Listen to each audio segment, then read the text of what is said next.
Hi there, it's me, Vern, again. It's been a while, but it's been crazy around here. Thought I'd get back to y'all and tell you something that's been going on in my mind. I've been watching a lot of stuff and seeing a lot of people and things going around, and I've just got something that's been in my mind for a while. I thought I'd just get it out there. Um, I was watching one of my friend's videos last night, and she was talking about uh, how you need to change your mindset, how our own minds hold us back, how we can do a lot more than we think we can if we just stop talking ourselves out of what we want. And it reminded me of a few things that I've experienced in my past. And I wrote about one of them on one of my blogs months ago when I was working with mentally disturbed adults. Most of them were paranoid schizophrenics. And they would hear voices, and that was their problem. Is they would always hear these voices going over and over and over in their head.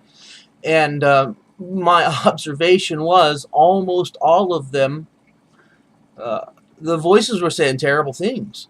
You'd hear a voice telling you, all kinds of bad things are going to happen to you. Someone's going to come in and do this, that, and the other, and that just feeds on that paranoia. And anybody who was subjected to hearing a voice over and over and over again just telling you how you're worthless, how you're terrible, how bad things are going to happen to you, how you're going to never going to have anything good. I mean, you go through that for a while, and anybody that goes through that will have mental problems because you just keep feeding that whole negative ball of energy inside yourself, that negative mindset, that idea that you're no good, that you're worthless, that you can't do anything. And as long as you keep feeding that, it keeps getting bigger and bigger and bigger. And the article that I wrote, or the blog post that I wrote, was about one lady who was a little different. She was always walking around happy. And one time I heard her from around the corner having a conversation with the voices in her head. And it was the most pleasant conversation I'd ever heard in that house. We had 15 adults age 18 to 59 who were all just tormented people, except for her. Now, she had her own problems, don't get me wrong. No one in that house did not have problems, but she was a completely different person. She wasn't walking around angry all the time. She was happy. And the only conclusion that I could come to was the voices in her head just weren't saying mean, horrible things. She was having wonderful conversations and complimenting one another. And you come around the corner, and she's the only person there. And I kind of that sunk in that if you repeatedly have a conversation in your head that's negative, it's going to repeatedly keep you in a negative state. You're not going to be happy. You're always going to be upset. You're always going to be held back simply because that's the conversation that you're having with yourself in your head. You don't have to be schizophrenic, paranoid, mentally disturbed to have conversations in your head. That's the thing we all do.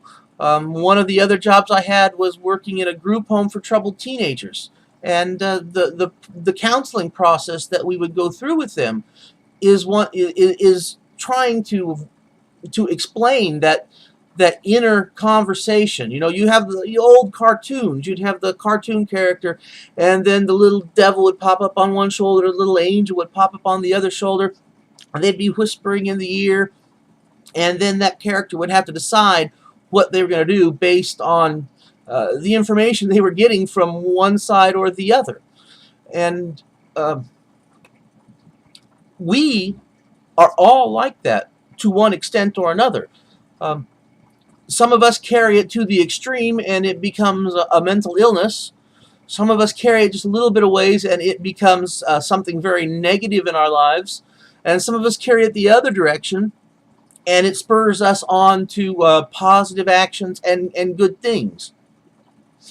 But when we were working with those teenagers, excuse me, we had what they call self-talk. That's what we talk to them, tapes that you run in your head. It's something that you say in your head over and over and over again, and that just keeps reinforcing that that idea, and that idea keeps reinforcing your behavior, and your behavior keeps bringing you to the state that you are in right now. I've heard it said that the condition that we're in right now is the result of our best thinking, and I've never heard anything that's more true than that. Our thinking, how we think, got us where we are today. And if we're not happy where we are today, then the only way to get out of that is to change the way we think. And the only way to really do that is to change that conversation that we have in our head with ourselves. Because we all do that. And this is not us having a conversation with another human being or another entity or anything. This is us talking to ourselves in our own head. And we talk ourselves out of so much stuff that we want because we are running those tapes, those that self-talk, that ingrained conversation that we have, that we picked up from here and there. And it might be something that we picked up from one incident in our life, one time, years and years ago, where somebody said one thing that stuck, and that has become a complete reality in our brain. We believe that to the exclusion of everything else. It goes back to most of us, goes back to our childhood. And it's we do it ourselves with young people and children today. We don't want them to get their hopes up, so we tell them, just stay real. Just lower down your expectations a little bit, because you don't want to be disappointed. And how many times we tell that just keeps lowering and lowering and lowering our expectations, and it keeps lowering and lowering and lowering our goals. And the lower and lower and lower the goals we get, the less and less and less we achieve in life.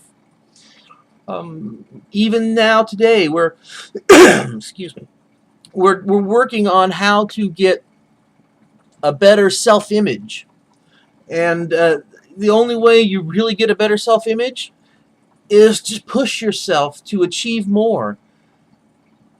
And when you make that achievement, and if you don't stop, and if you keep pushing yourself a little bit further each time, you'll be getting a little bit better each time, and you will be making progress forward. And when you make that progress forward, your self-image will improve, because you will have evidence that you can show yourself. But it all comes back to how we talk to ourselves in our own heads. And if you're at all wanting to make any changes in your life, now, you could be watching this and be perfectly happy exactly where you are. Everything is great. And if that's the case, I say wonderful. Keep doing what you're doing, because obviously you're doing something right. If you are happy where you are, if your life is going the way you want it to go, then great. You found the answer for yourself, and just all you got to do now is just keep doing what you're doing. But if you're not, if there's something you're unhappy with, if there's something that you don't like about your life, if there's something that you want to change, then you have to change. You can't change your life without changing yourself. You can't. I mean, it's a chain reaction. It's a series of chain reactions. You talk to yourself one way, you think in one way, that affects your actions. That affects what you do, how you act. And your actions then affect the results that you get. And the results that you get then reinforce the thinking that you have been using in the first place. So if you think, gee, I'm going to try this, but I don't think it's going to work, and you go and you do something, you do half a job, um, and you get a horrible result, then your voice inside your head says, see, I told you. You tried that, and it failed, and you're miserable now. Don't do that anymore. And you talk yourself out of the next step. And the next step is evaluate the results you get and see how you can make them better. Because the truth is, your results are a direct connection to your actions. That's it. The results you get in life are directly connected to the actions you take in life. There is no other way it can be. It's basic physics. Action brings a reaction. So an action in a particular way brings a particular reaction. But the wonderful thing about this is, if you change the action that you took, it will bring you a different reaction. It's simple. It's physics. If you want something to go in that direction, you push it that direction. If you want it to go another direction, you have to push it another direction. You can't sit there and keep pushing something to the left if you want it to go to the right. It just doesn't work that way. Tony Robbins said it great. He says, if you're looking to see a sunset and you're heading east all the time, he says, you're doomed to failure. You are never going to get what you want. It doesn't matter how much action you take. It doesn't matter how positive you think. You are going the wrong direction to get what you want. If you want to see a sunset, you've got to go west. You've got to face west. You cannot expect to see the sun set when you are facing east. It just doesn't work that way. And we live in an environment that is controlled by those same kinds of absolute rules. It doesn't matter whether you believe it. It doesn't matter whether you want it to happen that way. It doesn't matter what you say, think, or do. There are some things that automatically happen when you do other things. For example, the law of gravity. It's not optional. There are ways that it can be affected, but it will affect everyone the exact same way. If you convince yourself that you do not believe the law of gravity, that you do not believe you will fall, I believe I can fly, and you go to the top of a building and you step off that building, it doesn't matter what's going to happen, you will fall. Because gravity is going to pull you down. It's going to do this. Watch, here we go. There. That's gravity. It goes all the way down. It doesn't matter whether you believe in it or not. It works. It just works. Why does it work and how does it work? We don't even know how gravity works. If everything was the same and gravity didn't work the way it did, we would not be able to stand on the surface of our planet.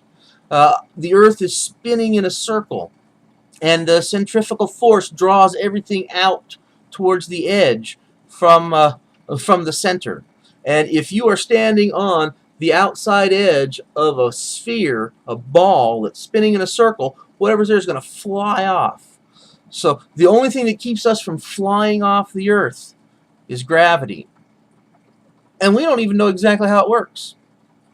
We don't know what about gravity keeps us there. We just know it works. We just know it is predictable. We just know that the physics of the universe as we understand it are relatively predictable. If they weren't, we would not be able to do a lot of the things we do. We can, right now, take a spacecraft, launch it from the Earth, fire it towards the moon, make sure that it lands and circles and will land with exact precise timing on an exact precise place on the moon. Then we can have that ship lift off from the moon, fly back to the Earth, and land at an exact precise place and an exact precise time back on the Earth. Now, that is an amazing thing. That is a feat of engineering that is still stunning when you stop and you think about it.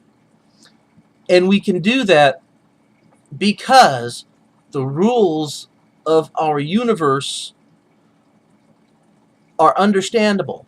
They are predictable.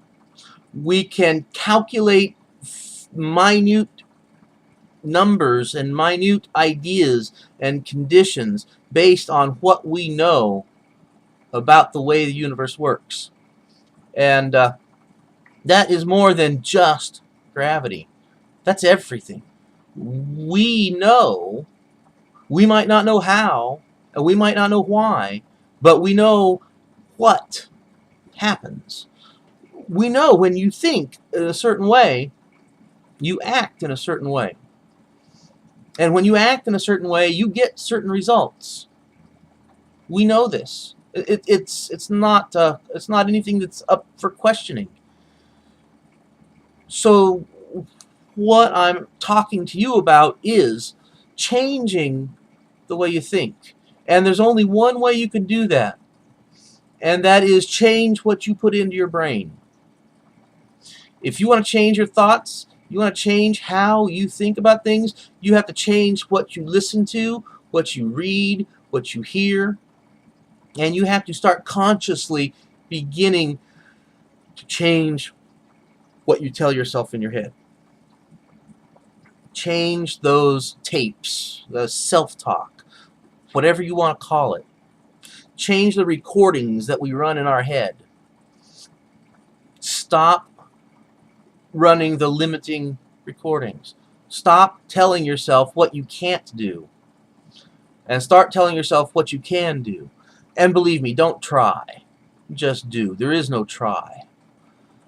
Try is just setting yourself up for failure with a little dignity.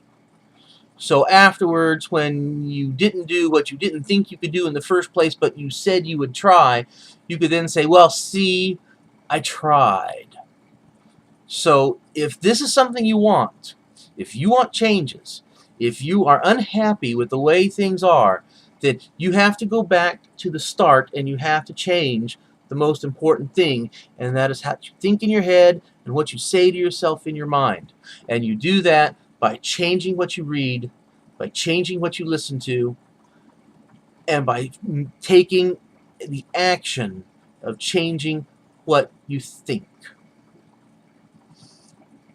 If you want to learn more, if you agree with me or disagree with me, there are the comments section below. There will be a link down there where you can find out some more information about what I'm talking about.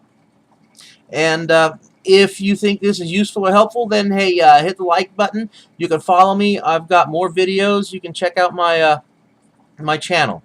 But I want to thank you all for listening. If you've gone this far, thanks for having me talk to you. Y'all have a great day.